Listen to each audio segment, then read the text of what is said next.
السلام علیکم ورحمۃ اللہ وبرکاتہ۔ عزیز طلبہ و طالبات، امید ہے کہ آپ بخیر و عافیت ہوں گے۔ اللہ آپ کو سلامت رکھے۔ نہم جماعت کا بریج کورس کا آج دوسرا دن ہے۔ آؤ معلوم کریں، تعال نستخبرو۔ پیارے طلبہ و طالبات، گزشتہ روز ہم نے عربی زبان کے متعلق بنیادی معلومات حاصل کی اور جس کو آپ نے بڑی آسانی اور شوق سے مکمل کیا۔ آپ یہ بھی جانتے ہیں کہ عربی زبان میں حروف الہجا 28 ہیں۔ ان میں کچھ حروف ایسے ہیں جن پر ال یعنی الف لام لکھا جاتا ہے تو حرف لام نہیں پڑھا جاتا۔ انہیں حروف شمسی کہتے ہیں اور ان کی تعداد 14 ہے۔ جیسے صومن، تو صومن سے پہلے الف لام لگا دے تو پڑھا جائے گا الصوم، لام یہاں پر پڑھا نہیں جا رہا ہے۔ حروف شمسی درج ذیل میں ہیں: تا، ثا، دال، ذال، را، زا، سین، شین، صاد، ضاد، طا، ظا، لام، نون۔ یہ حروف شمسی کہے جاتے ہیں، یعنی ان کے شروع میں الف اور لام لگا دینے سے جب انہیں ملا کر پڑھتے ہیں تو لام نہیں پڑھا جاتا۔ جیسے الشمس ہے تو الشمس سے پہلے، شمس سے پہلے الف لام اگر لگا دیا جائے تو الشمس پڑھا جائے گا۔ اسی طرح کچھ حروف ایسے بھی ہیں جن پر الف لام لگایا جاتا ہے تو لام پڑھا جاتا ہے۔ انہیں حروف قمری کہتے ہیں۔ ان کی بھی تعداد 14 ہے۔ جیسے بیتن سے البیت، بیتن کے با سے پہلے الف لام لگا دیا گیا تو البیت لام پڑھا جا رہا ہے۔ ایسے حروف کو حروف قمری کہتے ہیں، وہ بھی 14 ہے اور نیچے دیے ہوئے ہیں: الف، با، جیم، حا، خا، عین، غین، فا، قاف، کاف، میم، واو، ہا، یا۔ یہ حروف قمری ہے۔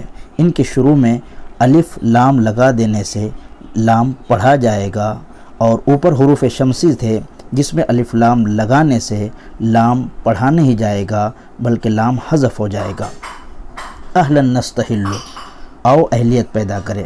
اکمل النشاطات التالیہ، درج ذیل سرگرمیاں مکمل کیجیے۔ اب جو کچھ ہم نے اوپر پڑھا ہے اس سلسلے میں یہاں کچھ باتیں پوچھی جا رہی ہے تاکہ یہ باتیں ذہن نشین ہو جائے۔ سرگرمی نمبر 1، عربی میں حروف الہجا کی تعداد کیا ہے؟ ہم نے ابھی اوپر پڑھا حروف الہجا 28 ہے۔ نمبر 2، حروف شمسی کی تعداد کتنی ہے؟ 14 ہے۔ اسی طرح تیسرا سوال ہے حروف قمری کی تعداد کتنی ہے؟ تو یہ بھی ہم نے پڑھا کہ حروف قمری بھی 14 ہے۔ آؤ مشق کریں۔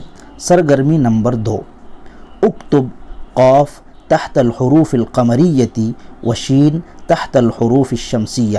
کہتے ہیں کہ حروف قمری کے نیچے قاف لکھیے اور حروف شمسی کے نیچے شین لکھیے، یعنی جو یہاں پر الفاظ اور حروف دیے ہوئے ہیں تو اس کو پہچان کر نیچے والے خانے کے اندر اگر وہ قمری ہے تو قاف سے نشان کرنا ہے، اور اگر وہ شمسی حروف میں سے ہے تو شین سے نشان کرنا ہے۔ جیسے با، اب یہاں پر ہم اس کو پڑھ لیں۔ اس کے اوپر اگر الف لام لگایا جاتا ہے تو لام پڑھا جاتا ہے، جیسے الباء، تو یہ حروف قمری ہوئے اور اس کے نیچے قاف لکھ دے۔ اسی طرح جیم ہے تو جیم سے پہلے اگر الف لام لگایا جاتا ہے تو الجیم پڑھا جاتا ہے، تو اس کے نیچے خانے میں بھی ہم قاف لکھیں گے۔ اسی طرح شین یہاں پر ہے، تمام حروف کو اسی طرح سمجھا جا سکتا ہے۔ شین یہاں پر ہے تو شین کو جو ہے اگر اس سے کے شروع میں ہم الف لام لگا دیتے ہیں تو الشینو پڑھتے ہیں، الشینو نہیں پڑھا جاتا۔ تو جہاں پر الشینو لام حذف ہو رہا ہے، لام نہیں پڑھا جا رہا ہے، تو سمجھ لیجئے کہ یہ حروف شمسی ہے۔ تو اس طرح تمام حروف کو ہم سمجھے اور اس کو ذہن میں محفوظ رکھے کہ کون سے حروف قمری ہیں اور کون سے حروف شمسی ہے۔ آپ اپنی اردو کی کتاب سے حروف قمری اور حروف شمسی کی کم از کم 10 مثالیں تلاش کر کر اپنی بیاض میں لکھیں۔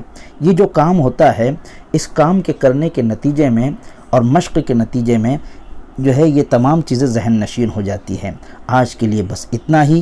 نیکسٹ ویڈیو کے لیے ہمارے چینل سے جڑے رہیں۔ والسلام علیکم ورحمۃ اللہ۔